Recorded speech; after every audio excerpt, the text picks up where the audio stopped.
திண்டுக்கல் சீலப்பாடி ஆயுதப்படை மைதானத்தில் காவலர் எழுத்துத் தேர்வில் தேர்ச்சி பெற்றோருக்கு உடல் தகுதி தேர்வு நடைபெற்றது. வியாழக்கிழமை காலை 8 மணி அளவில் கிடைத்த தகவலின்படி தமிழகம் முழுவதும் கடந்த சில மாதங்களுக்கு முன்பு 2ஆம் நிலை காவலர்களுக்கான எழுத்துத் தேர்வு நடைபெற்றது. இதில் திண்டுக்கல் சரகத்திற்குட்பட்ட திண்டுக்கல் தேனி மாவட்டங்களைச் சேர்ந்த 1130 பேர் தேர்ச்சி பெற்றனர்.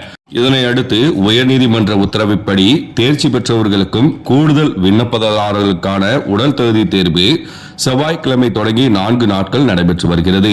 திண்டுக்கல் சீலப்பாடி ஆயுதப்படை மைதானத்தில் முதல் நாள் உடல் தகுதி தேர்வை மாவட்ட காவல் கண்காணிப்பாளர் பிரதீப் தொடங்கி வைத்தார். சீருடை பணியாளர் தேர்வு மேற்பார்வையாளர் காவல்துறை துணைத் தலைவர் ஜெயந்தி முன்னிலை வைத்தனர்.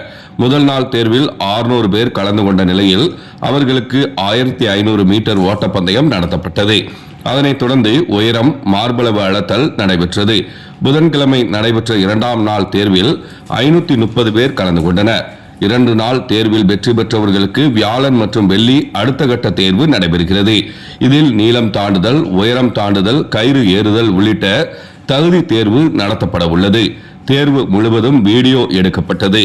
எந்த முறைகேட்டுக்கும் இடம் தராமல் அதிகாரிகள் தீவிர கண்காணிப்பில் ஈடுபட்டனர்.